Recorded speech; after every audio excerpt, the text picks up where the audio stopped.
Salut les Mendes, alors il y a quelques temps dans une vidéo je vous avais expliqué, et c'est dans la vidéo de la 135i Jenson, que j'avais eu un accident tout simplement avec ma 135i et je vais vous expliquer tout simplement ce qui s'est passé.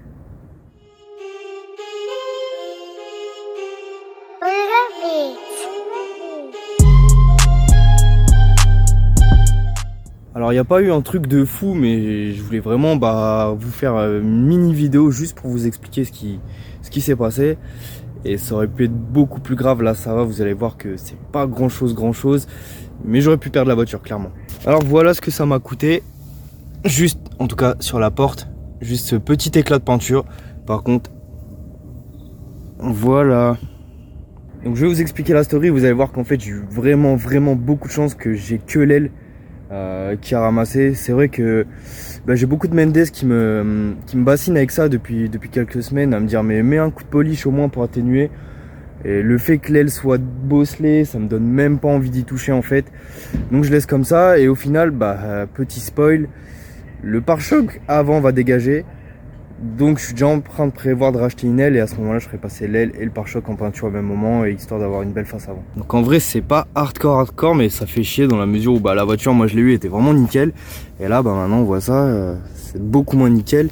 Et j'ai le pare-bout qui a pris un petit peu. Donc l'histoire elle est toute simple. Et dans la vidéo de Jenson je disais que les semi-slick c'était pas le feu pour rouler dans notre région. Et je me suis porté la guine tout seul. Donc c'est arrivé peut-être 3-4 mois après que j'ai acheté l'engin. Je commençais vraiment à la prendre en main, prendre le châssis, savoir comment réagissait la voiture, en bien, en mal.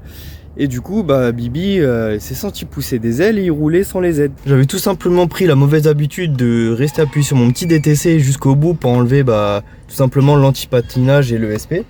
Pas que ce soit une nécessité en soi, mais je sais pas, je trouvais que la voiture elle était vachement bridée par le, on va dire le pont, pas l'autobloc, mais en tout cas le e-diff, ce qu'ils appellent le e-diff chez BM. Je trouve que c'est vraiment castrateur en fait des performances de la voiture, et j'aimais pas quand des fois vous preniez une courbe un peu sec et vous en mettiez gaz, le fait que le pont, en tout cas l'anti-patinage s'active et en fait bride tout simplement la voiture. Vu que j'avais passé mes premières peurs avec la 135i, de savoir comment elle se roulait, tout ça, et que j'avais surtout confiance en la voiture, en les modifications, en le châssis, et effectivement j'avais pris constamment l'habitude de, dès que je démarrais la voiture, paf, je désactivais les aides. C'était pas forcément fait dans l'optique de faire le fou, faire des dingueries ou quoi, mais c'était devenu part de mon quotidien. Jusqu'à ce merveilleux soir d'octobre où je prends la voiture et je me suis torché franchement à, allez, 500 mètres de chez moi, vraiment. J'ai démarré ma petite 135i, normal, tout va bien. Je passe une dédicace aux gens qui étaient avec moi ce soir-là dans la voiture, parce qu'effectivement je pense qu'ils se sont chiés dessus, même moi je me suis chié dessus. Donc je sors chez moi, tout va bien, premier feu, tout va bien. Le feu d'après 20 mètres plus loin, tout va bien. Et le troisième feu, 20 mètres plus loin, ça s'est pas super bien passé pour moi. Donc je roulais sans les aides et le feu est passé au vert. J'ai fait ma petite première, ma petite 2, et vu que c'est une voie qui est limitée à 90, je me suis mis en 3 et puis j'ai appuyé, et du coup j'ai ma crête de couple qui a commencé à monter. Du coup, on va dire que c'était pas là comme aujourd'hui, mois de juin, juillet, 30 degrés. Non, c'était mois de octobre, novembre, pluie. Et du coup, au passage de ma 3 à l'appui, la voiture elle est partie en crabe instant. Mais c'est pas, elle est partie en travers comme j'ai l'habitude de la gérer les derniers temps où je remettais un coup de volant, ça passait. Non, la voiture elle a fait un tête à queue net. Donc en gros, j'ai la voiture qui est parti en tête à queue, qui est passé devant une voiture qui était sur la voie de droite. Donc je suis passé la tête en tête à queue devant la voiture. Et en gros, si vous voulez, je me suis retrouvé, on va dire que ça c'est le sens de marche. Et je me suis retrouvé, au lieu d'avoir l'avant, le cul ici. Et en fait, la voiture a fini dans un poteau. Donc j'ai eu de la chance. Pourquoi? Parce que la voiture a vite perdu de la vitesse et en fait est venue s'appuyer contre le poteau. Et surtout, c'est appuyer sur l'aile avant, ça aurait pu aller beaucoup plus vite, taper l'aile arrière ou vraiment taper le flanc de la voiture et fin. Surtout qu'en plus de ça, j'étais accompagné.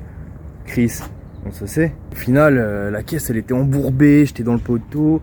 Donc on est descendu avec Chris. plus de peur que de mal. On s'est dit bon, ça a l'air d'aller, c'est juste de l'aile froissée, la voiture redémarre, tout. Et on a fait notre soirée, mais ça aurait pu se passer pas ouf pour cette petite voiture là. Et du coup c'est pour ça que je dis que j'ai eu beaucoup de chance, parce qu'au final j'ai juste froissé un petit peu l'aile, j'ai pas eu de dégâts, j'ai pas fait de demi-train à l'avant. J'ai eu énormément de chance parce que vraiment j'aurais pu tout simplement taper l'aile arrière ou et taper la porte et vas-y, c'était fini de la voiture. Donc au final je vais même pas me faire chier à réparer l'aile. Ça fait déjà plusieurs mois que ça traîne, donc maintenant en vrai je suis habitué à l'avoir en mode schlag, clairement. Mais plutôt que de réparer là où je suis pas fan, de devoir mastiquer, tout ça, les réparations à l'arrache, je vais racheter une aile avant, c'est pas pour le prix que ça coûte. Ce sera peut-être même moins cher de racheter une aile, de la faire repeindre si elle est pas trop dégueulasse, plutôt que de faire réparer celle-ci qui est bignée, me taper de la MO et au final avoir un truc bof quoi. Donc à mon avis on va continuer à l'avoir un petit peu dans cet état, un petit peu ghetto, sachant que le pare-choc qu'il y a avant là, je sais pas si vous avez vu, je l'ai griffé. Y a rien qui va sur cette voiture, vraiment. Le moteur ça va pas, la carrosserie tout part en couille. Mais bref, comme je vous l'ai dit, je vais en profiter pour faire toute la face avant d'un coup, en changeant le pare-choc, que malheureusement je récupère pas avant quelques mois. Donc du coup on va rester sur la caisse un petit peu ghetto comme ça. Donc voilà mes Mendes, pas grosse vidéo, c'était juste un petit up sur la voiture, ce qui s'était passé en quelques mois. Et en vrai elle a pas spécialement bougé, puisque je l'ai tapé et clairement ça m'a déchauffé de la voiture. Il y a juste là la reprise des vidéos avec le changement des jantes que vous avez probablement vu, et toutes les petites modifs qui vont arriver, puisque là je me suis mis taquet, je suis en train de faire du tri dans mes voitures, du tri dans mes pièces. On va avancer sur la E36, sur la 135i. Et voilà, donc c'était juste ma petite histoire et je vous dis à la prochaine.